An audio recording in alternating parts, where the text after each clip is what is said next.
नमस्कार दोस्तों।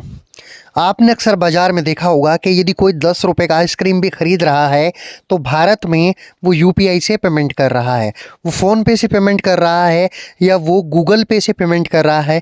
अलग-अलग माध्यम से पेमेंट आज के समय में भारत में हो रहे हैं। भारत में छोटे ट्रांजैक्शन के अलावा बड़ी-बड़ी ट्रांजैक्शन भी आप फ़ोन के द्वारा करते हैं, यानी लेन-देन अब भारत में बहुत सरल हो गया है। अब आप लेन-देन करते समय कुछ गलतियाँ करते हैं, जैसे आप अपने यूपीआई से किसी गलत खाते में पैसा डाल देते हैं। इसके अलावा भी बहुत सारी गलतियाँ आप अक्सर लेन-देन में करते हैं। ये गलतियाँ आप जल्दबाजी के होते हुए करते हैं। यदि आप बहुत जल्दबाजी में हैं तो ये गलतियाँ आपसे हो जाती हैं। आज मैं बताऊँगा कि यदि आप कोई भी लेन-देन किसी गलत खाते में कर देते हैं तो वापस उस लेन-देन को आप कैसे प्राप्त कर सकते हैं।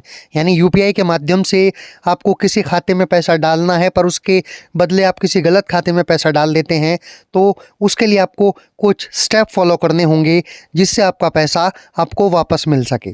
तो इस कड़ी में सबसे पहला स्टेप है कि अगर पैसा आप किसी गलत खाते में चला गया है तो सबसे पहले इसकी सूचना आपको बैंक को देनी चाहिए और इस पूरे मामले को बताना चाहिए। आप इसकी शिकायत ईमेल और लिखित में भी बैंक को दे सकते हैं। इसके अलावा जिस यूपीआई ऐप जैसे गूगल पे, फ़ोनपे और पेटीएम का उपयोग किया गया है उसको भी इस मामले की सूचना दे सकते हैं। यानी यूपीआई या अन्य किसी ऑनलाइन माध्यम से पैसा किसी गलत खाते में जाने पर आपको किसी भी तरह की देरी नहीं करनी चाहिए। जितनी जल्दी हो सके मामले की सूचना संबंधित अधिकारियों और एजेंसियों को दे देनी चाहिए।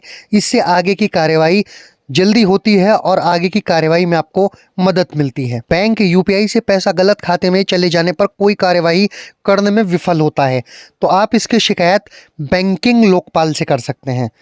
इससे आपको अपना पैसा वापस पाने में बहुत बड़ी मदद मिल सकती है। और इस कड़ी में सबसे आखिर में है एनपीसीआई। अगर बैंक और बैंक लोकपाल के बताने के बाद भी आपके मामले पर कोई कार्यवाही नहीं हो रही है तो आप एनपीसीआई के पास जाकर भी शिकायत कर सकते हैं। बता दें, एनपीसीआई की ओर से पूरे यूपीआई नेटवर्क को ऑपरेट किया जाता है और इसका गठन भारतीय रिजर्व बैंक की ओर से किया गया है। तो इस वीडियो में मैंने बताया यदि आप यूपीआई से गलत ट्रांजैक्शन करते हैं तो आपको कौन कौन से एहतियात जो है वो संभालने चाहिए, कौन कौन से एहतियात बरतने चाहिए, इस वीडियो के माध्यम से मैंने आपको बताया है। आशा करता हूँ कि वीडियो आपको पसंद आया होगा। यदि ये वीडियो आपको पसंद आया है तो वीडियो को लाइक कीजिए, शेयर कीजिए और यदि आप हमारे चैनल पर नए हैं तो हमारे चैनल को सब्सक्राइब जरूर कर लीजिए।